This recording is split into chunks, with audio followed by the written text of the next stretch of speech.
Hello everybody, welcome back to another video. Today it is very hot on the homestead. Today was about 90 degrees and right now it's somewhere in the 80s. But obviously a lot of homesteads are dealing with this intense heat right now. And I thought today's video we could talk about how here on our homestead we deal with crazy hot days. So that's the topic of today's video. So stick around for the tips that I have in this video on that topic. So here's the moo crew. Can you say hi? Lucy, come say hi. Whoa. We don't touch the iPhone with the snoot. That's for the cameras. Now you can touch your snoot to this. Say hello to this guy.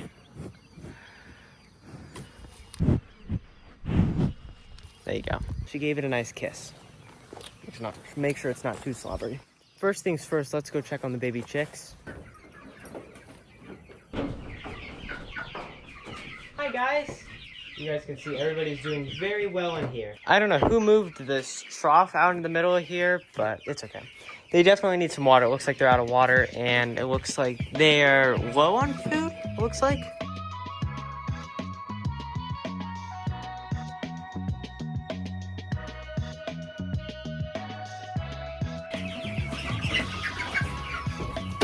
Ciao, guys. So for their food and water, we'll give them water after we string the hose over here because we'll have to fill up this cow trough. Along with the food, we will have to run up and go get them some of their... We have definitely struggled a little bit with the intense heat we have had here on the homestead. It's made it very hard to record videos to where I've been doing things like this in the evening. Our fly problem has been horrible with these two. And thankfully, we know a lot of stuff just because we have been homesteading for multiple years. We have learned from mistakes, and I thought today I would share some tips that I have for other homesteaders to combat this crazy heat.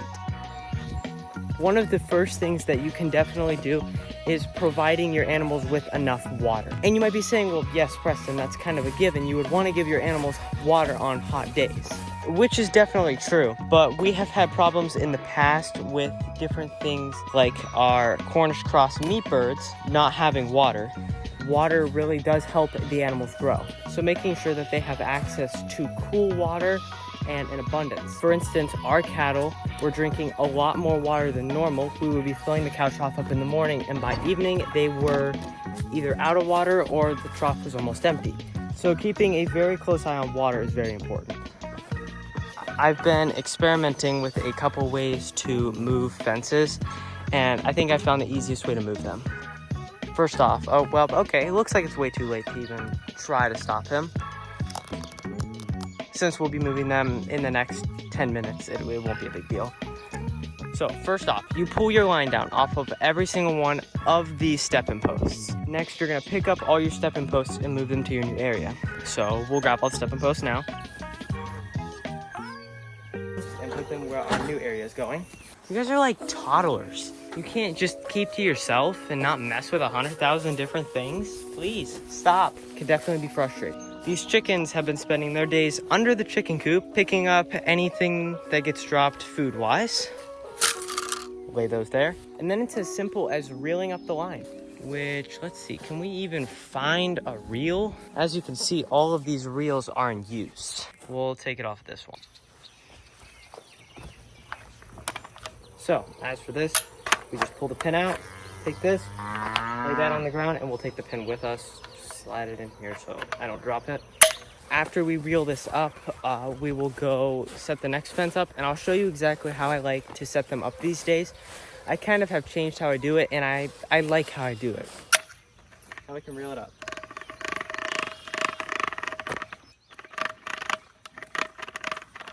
So my other tips when it comes to this excessive heat that we're dealing with right now, making sure your animals have enough food. So for animals like Lucy and little Ricky, they're out here on grass, so we don't have to worry about them as much. We just wait till they're ready to be moved and then we move them. But they have been eating a little bit more, I've noticed, which is kind of surprising. The biggest thing is the flies though. And when it comes to moving them, they have to be moved enough to make sure that they are not drowning in flies, which is something that has happened this time when I've been moving them. I probably maybe should have moved them this morning, but it was really hot this morning. And maybe I could have moved them last night, but I just didn't feel they were ready yesterday to be moved off of this area. Really, should she be over here? Honestly, no. But there was no way to keep her from getting behind the shed. And you just give up at some point and realize that she's only going to be here for about 10 minutes. She won't do any damage. She can't get into the other side of the parlor where all of our stuff is. You can see all our stuff is over on that side. And look, she's probably headed up that way to go around that side and get back over here because she probably wants to get back to the water. No, actually, she's just going in to mess with things again. Look, there's a bucket up there. I would bet you she knocks that off. Yep. Watch it, she's gonna knock it off. Oh, there must be grain in that bucket. Wow, you're so smart, Lucy. Little Ricky wants in on the action now. Again, I know that I will be moving them here in the next few minutes, so why not just let them do what they want for a few minutes? You can see how bad the flies are right now. It's horrible. I heard her. She just knocked the bucket down onto the ground. Little Ricky just doesn't know what to do with himself. So yes, the flies are horrible right now. And having chickens out on pasture would really help. And I have a bunch of lazy chickens. And I'm still trying to train my newer chickens so that they don't run off like the ones I have right now. So here's how I've been doing this with the new fence lines. I've been trying to keep a straighter line and having more of a plan. So we're probably going to run it from about right here all the way down to maybe like where that post is. Yeah. Oh, how do we do this? This is confusing. Down to that post that you can see right there. Oh, you're fine. Yeah, you're fine. I have to say the iPhone 15 camera is not half bad. Molly in here likes to dump her water out and then wallow in it.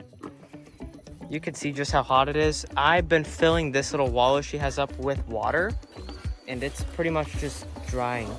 You take it, you go like that with it. So we go like this. This gets the pin out of the way if we go like that. And then probably be better turn this. Let's see if I can do this one-handed. Turn it like that. And then we will just grab this and we will walk straight ahead with it and just really hope that the thing doesn't fall off. Flies are definitely a very, very big problem this year. And it seems like it gets worse every year. Maybe it doesn't. I'm just not remembering how bad it was last year. The best way we have found to combat that is a fly spray we use. It is a no pesticide or chemical. It is just a bunch of different essential oils, which I will leave a link for down in the description. And if I forget to put that link down in the description, please someone leave it in the comments because I could totally see myself forgetting to put that link in the description. There's Sadie out there in the pasture, walking that way towards the tall grass. Wonder what he's doing. Ultimately, Sadie does kind of just live her own life. Great Pyrenees are a dog breed that is very okay with just being off by themselves doing their own thing, and as long as we feed her and we see her throughout the day and we pet her, other than that she doesn't need human interaction and she just wants to do her job. Now see, this is the tough part.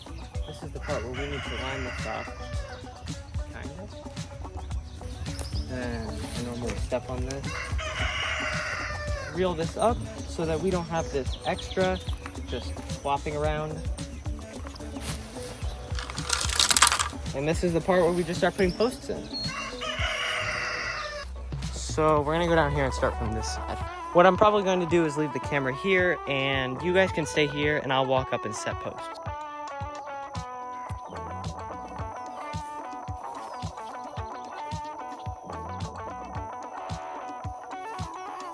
Alrighty, so that should work pretty good. One thing that I will be dealing with in the next video probably will be this thing.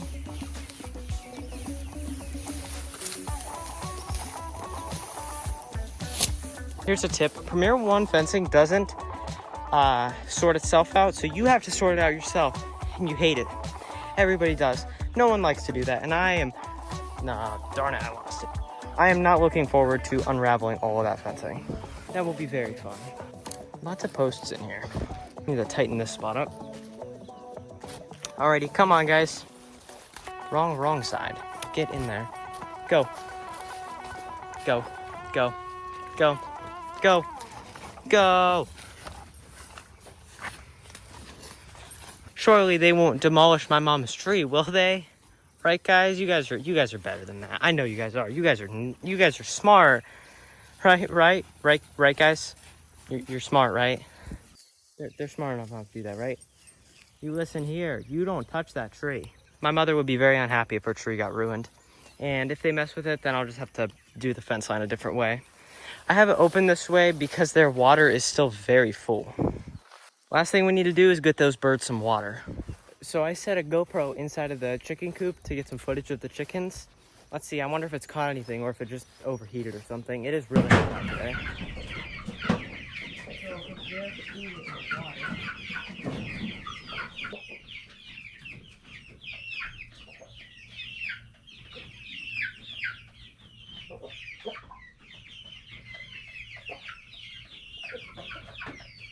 Well, that's cool. I got a few minutes.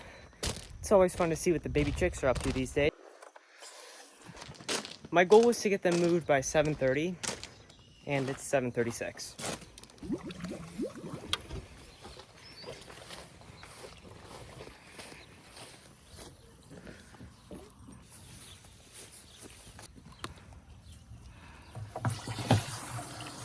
So those are a couple of my biggest tips when it comes to homesteading in the summertime when it can be really, really hot. Just making sure they have enough water, have enough food. Make sure you try and help keep the fly population down by doing different things like spreading DE on the cow poop and on your cows. And this information is for pigs too, making sure that for the pigs that they have wallows that they can wallow in. If it does dry out, then you can add water to those wallows to just help make sure that they have water to wallow in, because that is a important thing for pigs. Making sure that your cattle and pigs and chickens and all your animals have shade, making sure they have enough food and water. So those are just a couple of my little tips when it comes to really hot days like today. But these waters are full and I have to carry them over. I am not excited. You guys can stay here. I'll carry these over by myself. My pigeons. I got out of the camera. It overheated. Say hi, guys. Well, guys, I hope you enjoyed today's video. I hope all the footage turns out from my iPhone. I have a feeling it will. It all looks like it's been doing really, really good. Well, guys, I'm gonna go edit this video and go do some stuff inside. And make sure your animals stay nice and cool on these really hot days, and make sure you stay hydrated and cool as well. So I'll see you guys in the next video. Probably gonna be untangling some fences, and I'm not excited for that, but that's for a future video. So I'll see you guys in that video. Bye, guys.